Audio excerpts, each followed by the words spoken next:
कि आदरणीय केंद्रीय मंत्री श्री जीतनराम मांझी जी ने एक बयान दिया है कि रामविलास पासवान जी की कमी को अगर कोई पूरा कर सकता है तो वो पशुपति कुमार पारस जी। मैं ऐसा तो नहीं कहूँगा कि मुझसे मतलब मैं उनकी समकक्ष में आकर जवाब दे सकूं।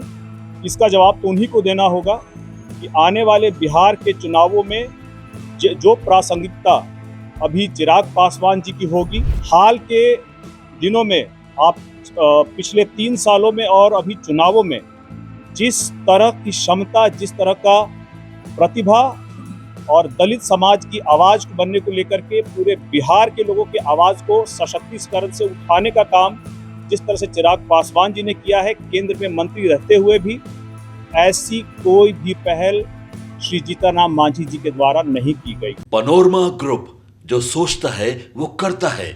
आपके अपने सपनों का आशियाना। साथियों, कल हमारे संस्थापक, हमारे अभिभावक, हमारे नेता परम श्रद्धेय श्री रामविलास पासवान जी की चौथी पुण्यतिथि थी। हम लोगों ने उसको उनके पैतृक गांव शहरबन्नी में मनाया, उनको याद किया। बहुत भावुक पल था, बहुत भावुक क्षण था, लेकिन उनके आदर्शों को हमने याद किया और उनका जो एक उद्देश्य था कि हम लोग हमेशा दलितों, शोषितों और वंचितों की आवाज़ बने रहेंगे, इसका हम लोगों ने प्रण दोबारा दोहराया। शाम में हमें पता चला कि आदरणीय केंद्रीय मंत्री श्री जीतनराम मांझी जी ने एक बयान दिया है कि रामविलास पासवान जी की कमी को अगर कोई पूरा कर सकता है तो वो पशुपति कुमार पारस जी है। हमारे लिए, हमारी पार्टी के लिए ये एक अस्वीकारनीय है कि रामविलास पासवान जी की उद्देश्यों को, उनके मूल्यों को अगर कोई आगे ले जा सकता है तो हमारे राष्ट्रीय अध्यक्ष श्री चिराग पासवान जी ही ले जा सकते हैं और कोई नहीं ले जा सकता।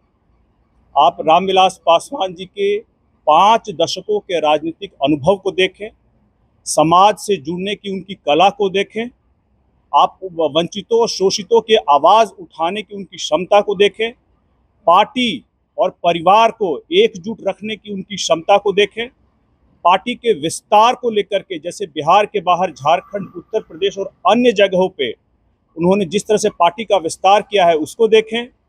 आप उसके बाद देखिए कि 5 प्रधानमंत्रियों के साथ उनका प्रशासनिक अनुभव है।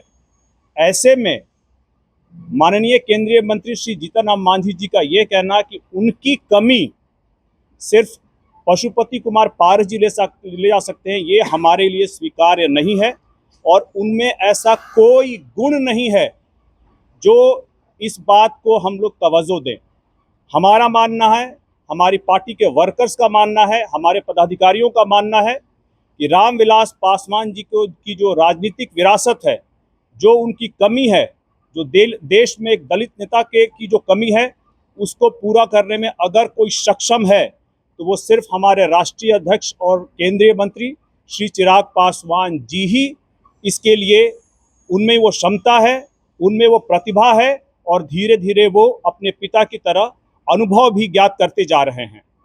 अभी हाल में हुए लोकसभा चुनावों में जिस तरह से उन्होंने एक दलित नेता के बिहार में एक दलित नेता के रूप में विपक्षी के जो अलग अलग मुद्दे थे उनको धाराशायी करके गठबंधन को एक बड़ी जीत दिलाने का काम किया है, जिस तरह से वो पार्टी का आगे विस्तार कर रहे हैं, आप वहीं पे देख लीजिए कि पशुपति कुमार जी की पार्टी का संगठन और उनका अनुभव कैसा रहा है। इसलिए हम और हमारी पार्टी का ये मानना है कि उनकी विरासत को जो आगे ले जाना है और इसके लिए प्रधानमंत्री जी ने भी जो उनको इस बार मौका दिया है केंद्रीय मंत्रिमंडल में, हम लोगों का मानना है कि उनकी विरासत की, उनकी कमी को और उनकी विरासत को अगर आगे ले जाने के लिए कोई भी एक व्यक्ति है तो वो सिर्फ श्री चिराग पासवान जी हैं और कोई नहीं है। मैं जीतनराम मांझी जी के इस बयान का पूरी तरह से खंडन करता हूं, अपने वर्कर की तरफ से, अपने पदाधिकारियों की तरफ से और अपनी पार्टी की तरफ से। ये तो देखिए, राजनीति में मुझसे ज़्यादा अनुभव रखते हैं, मुझसे बड़े हैं, तो मैं ऐसा तो नहीं कहूँगा कि मुझसे मतलब मैं उनकी समकक्ष में आकर जवाब दे सकूं। इसका जवाब तो उन्हीं को देना होगा कि आने वाले बिहार के चुनावों में जो प्रासंगिकता अभी चिराग पासवान जी की होगी। उसको जानने के बावजूद भी अगर वो इस तरह का बयान दे रहे हैं तो इसका जवाब भी वही देंगे कि ऐसे बयान वो क्यों दे रहे हैं। आपने कहा कि आपसे ज्यादा अनुभव रखते हैं, तो अपने अनुभव के आधार पर ही बोल रहे होंगे, तो आपत्ति आपको जता रहे हैं। देखिए, उनका अनुभव लंबा रहा है, लेकिन हाल के दिनों में आप पिछले 3 सालों में और अभी चुनावों में जिस तरह की क्षमता, जिस तरह का प्रतिभा और दलित समाज की आवाज़ को बनने को लेकर के पूरे बिहार के लोगों की आवाज़ को सशक्तिकरण से उठाने का काम जिस तरह से चिराग पासवान जी ने किया है, केंद्र में मंत्री रहते हुए भी ऐसी कोई भी पहल श्री जीतनराम मांझी जी के द्वारा नहीं की गई है। चाहे वो आरक्षण में वर्गीकरण का सवाल हो, चाहे लैटरल एंट्री का सवाल हो, या वक्फ बोर्ड पे जो सवाल हो, जैसी जनता चाहती थी उन्हीं आवाज़ को वो ले गए हैं मुखिया तक, और उन्होंने सही तरह से चीज़ों को उठाया है, समझाया है, उस पर एक न्यायिक फैसला लेने का काम किया है। हाल के दिनों में ऐसा कोई भी केंद्रीय मंत्री बिहार से तो मुझे होता हुआ नहीं दिख रहा है। ऐसे में श्री जीतनराम मांझी जी का जो एक पहले से स्टैंड रहा है वर्गीकरण को लेकर के, हो सकता हो कि ऐसे में चिराग जी के विपक्ष में वो पशुपति कुमार जी की तरफ कोई एक दृष्टिकोण रखना चाहते हों, लेकिन हमारी पार्टी उससे सहमत नहीं है। आरक्षण के मुद्दे पर भी चिराग पासवान और जीतनराम मांझी आमने सामने हो गए। जीतनराम मांझी ने यहाँ तक कह दिया था कि हम बंटवारा करने के लिए तैयार हैं। क्या लग रहा है तमाम कड़िया आए दिन इस तरह से जीतनराम मांझी आप लोगों को टारगेट में क्यों? देखिए, पूरा जो अभी दलित समाज है उसको एकीकृत एक होमोजीनियस ग्रुप की तरह रह कर के ही अपनी आवाज़ को उठाना होगा ताकि उनको सही भागीदारी मिल सके। अगर इसी दलितों की आवाज़ में अलग अलग वर्गीकरण और अलग अलग बंटवारा हो जाएगा तो हमारा मानना है, हमारी पार्टी का मानना है कि फिर दलितों की आवाज़ कमज़ोर हो जाएगी और उनको जिस तरह की भागीदारी, हिस्सेदारी चाहिए वो नहीं मिल पाएगी। यही प्रयास अभी जीतनराम मांझी जी कर रहे हैं, दलितों की आवाज़ को कमज़ोर करने का काम कर रहे हैं। पूरे दलित समाज की आवाज़ को जो उठा करके सरकार के सामने या कहीं भी हिस्सेदारी के लिए रख रहे हैं वो चिराग पासवान जी रख रहे हैं। और अच्छी बात यह है कि प्रधानमंत्री जी भी उनकी बात को सुन रहे हैं।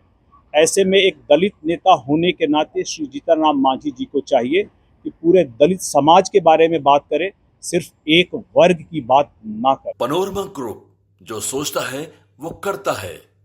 अगर ये वीडियो पसंद आई और वह बिहार के राजनीति और बिहारियत से सरोकार रखेनी तो सब्सक्राइब बटन दबा के चैनल के सब्सक्राइब कर ली। ओजे एगो घंटी बा, ओकरा बटन दबा देला से कुल सटीक और मारक खबर रुआ मुफ्त में मिल जाई। अगर रुआ पत्रकारिता के हमनी के नया प्रयोग में सहयोग कर चाहतानी तो ज्वाइन बटन दबा दी। पेटीएम नंबर नोट कर ली 9386816700। धन्यवाद।